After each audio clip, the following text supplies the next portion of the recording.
Salut, je suis Katerdi Uhana, responsable du département des métiers de l'agroalimentaire et de l'économie verte au sein du CIMA Technopole. Le CIMA Technopole s'est engagé dans l'économie verte pour réduire l'impact sur l'environnement et créer de la valeur à partir des déchets. Nous entrons donc au sein de cette usine qui est une usine partenaire avec le CIMA Technopole où les conventions ont été signées pour valoriser ces déchets. Nous allons vous présenter de bout en comble ici toute la chaîne de valeur de palmier à huile au sein de cette usine. Nous quitterons donc à partir de la pépinière jusqu'au produit fini et la valorisation des déchets issus de cette transformation.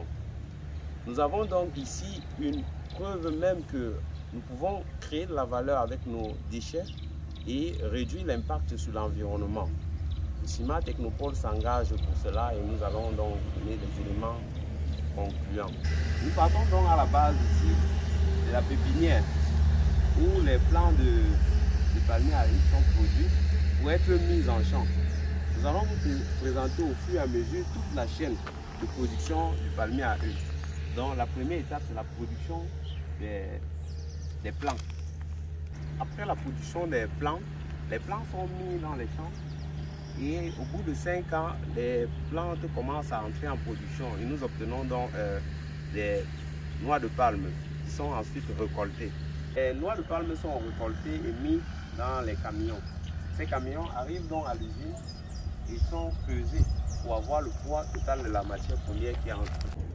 Après avoir pesé les noix de palme, ces noix de palme sont déchargées ici pour entrer dans le circuit de transformation. Nous allons donc vous présenter la suite des opérations permettant d'obtenir à partir de ces noix l'huile de palme et les déchets qui en résultent. Les noix sont donc déchargées et envoyées dans les tanks pour enlever les noix, les cuire et ensuite les presser. Donc ici, c'est la zone de décharge et d'entrée de la matière première dans l'usine de transformation.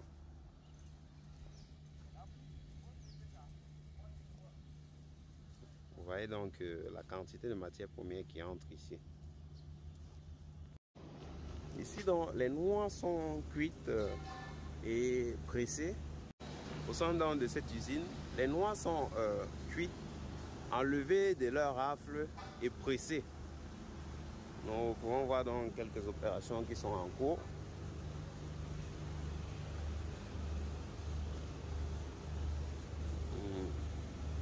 C'est le générateur de vapeur. Les palmiers sont enlevés de leur rafle à ce niveau, puis pressés et l'huile est acheminée dans des tanks pour la cuisson. Nous obtenons donc à la fin de cette chaîne tous ces déchets que vous voyez. Après avoir pressé les palmiers à huile, nous obtenons de l'huile de palme qui est stockée dans ces tanks. Après stockage, donc, cela est transvasé dans des camions citernes pour être acheminé vers le marché. Nous avons donc ainsi toute la chaîne de transformation du palmier à huile. À la fin de cette chaîne de production, nous avons donc deux types de déchets. Pour le moment, ces fibres qui sont mélangées avec ces noix de palmier sont séparées avec une machine et nous obtenons donc des noix et des fibres. Nous avons aussi d'autre part les rafles ici. Venez, je vous montre.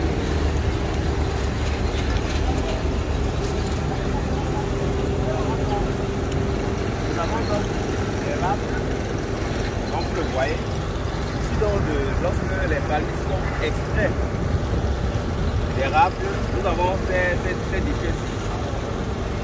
Vous voyez donc à la fin de cette chaîne de production, nous retrouvons une grande quantité de déchets. C'est une problématique pour la gestion, mais aussi pour la pollution de l'environnement.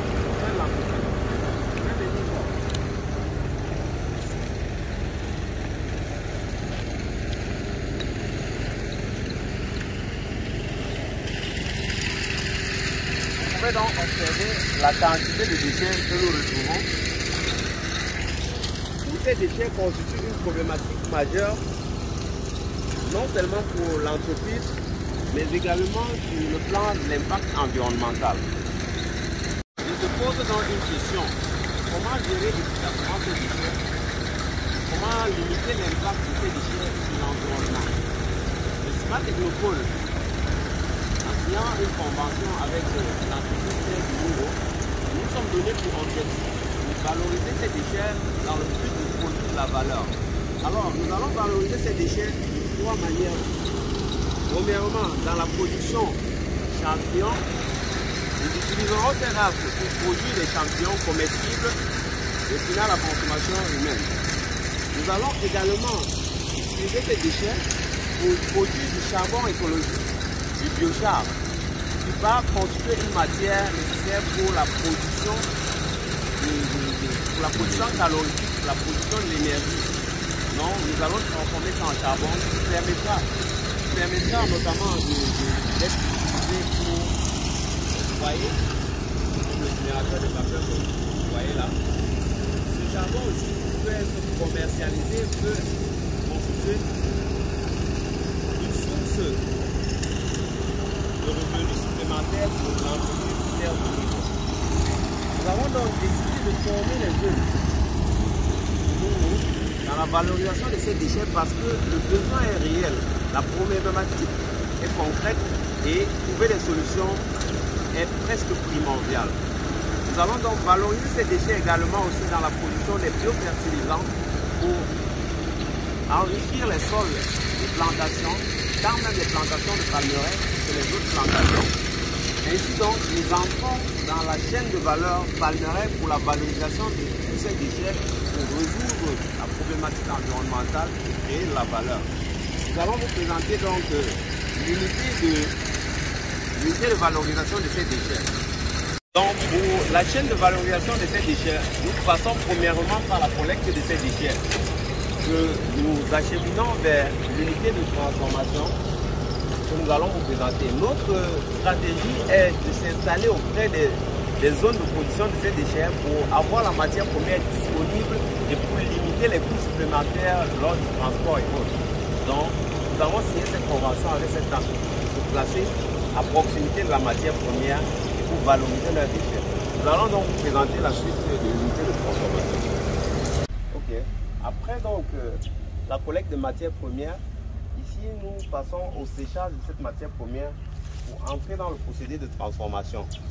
Je vais vous présenter le chef d'atelier de valorisation des déchets agricoles et agroalimentaires, Monsieur Guy Lekouma. Vous pouvez nous présenter la suite des opérations. D'accord, merci vraiment. Bienvenue dans l'atelier de valorisation des déchets agricoles et agroalimentaires. Donc, je disais tantôt, après le processus de collecte des rafles, qui nous permettront plutôt d'avoir le charbon écologique, et aussi comme substrat primordial pour la culture des champignons. Nous allons donc sécher ces rafles telles que vous le voyez. Maintenant, je vais vous appeler vraiment d'entrer avec moi dans mon laboratoire. Une fois dans ce laboratoire avec nos rafles déjà bien séchées, nous allons les introduire dans ce qu'on appelle le carbonisateur. Nous introduisons donc nos rafles dans ce carbonisateur. Puis nous allons donc mettre du feu. Quelques minutes après que le feu est bien pris, nous allons donc fermer notre carbonisateur pour limiter les apports d'air. Après une heure 30 de carbonisation, nous obtiendrons donc ce qu'on appelle le charbon. Ce charbon sera donc pour éteindre la flamme dessus, versé dans ce que nous appelons le pot pyrolyseur. Vous le voyez bien là, il est hermétiquement fermé.